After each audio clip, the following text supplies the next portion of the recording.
Thank you, Marlon. So now let's transition over to microaggressions. And before we play the video, I wanted to ask everyone: do you all feel invisible in your schools?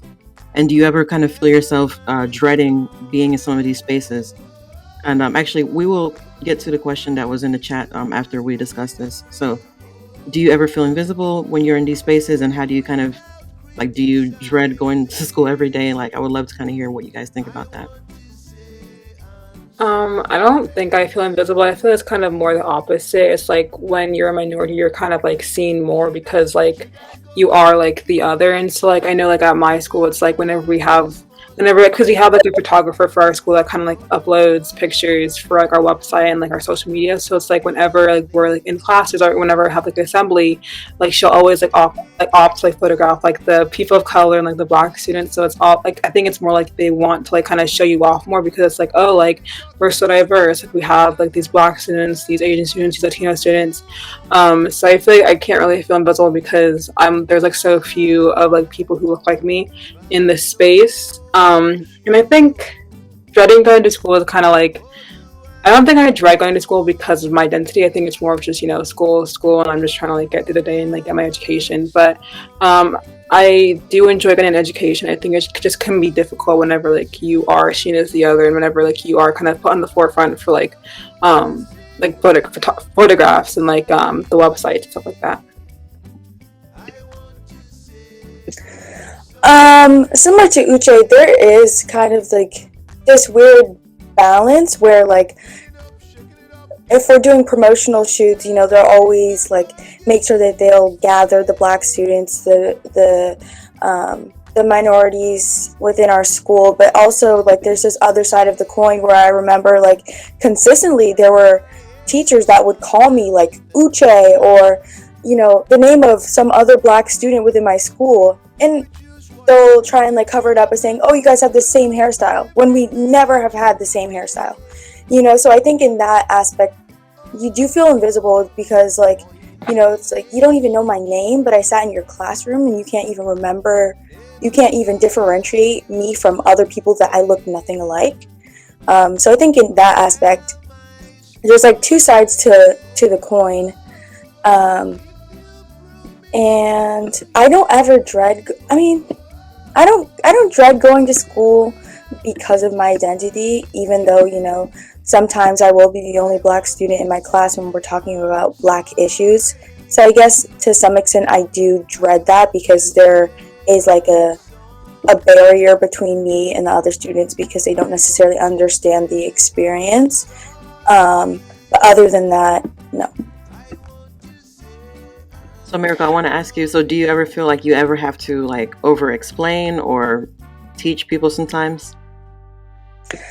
Definitely. I actually had to talk to my teacher several times about this because I felt like I was playing the role of the educator. I had to give like cultural context in a very specific class, actually in one of the books that was on one of the previous slides. I was giving cultural context to cultures I wasn't even a part of, I wasn't myself well educated on. And so it was definitely difficult for me. And that's why, again, I had to speak up for myself.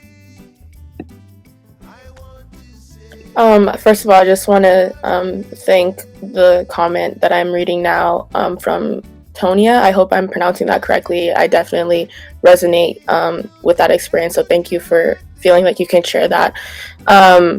I do think that I'm sort of seen as invisible, but in the sense that like my voice is not always heard when it comes to certain issues or considered. But like Uche said, there is that aspect of hypervisibility, just physically being a black student at a PWI, because you're the other, you are the minority.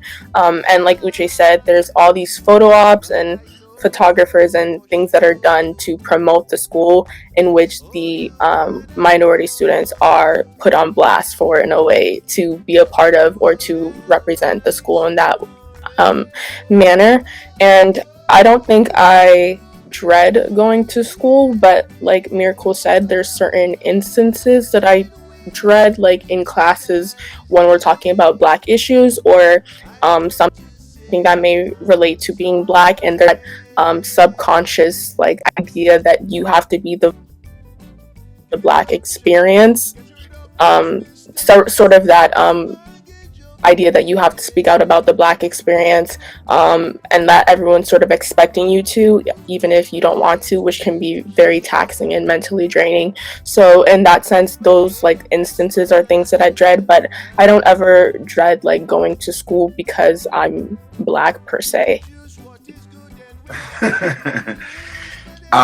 I completely understand where, you know, a young person would have that, you know, perspective. I can't wait to actually have this one next month with the grown-ups, because we all deal with it.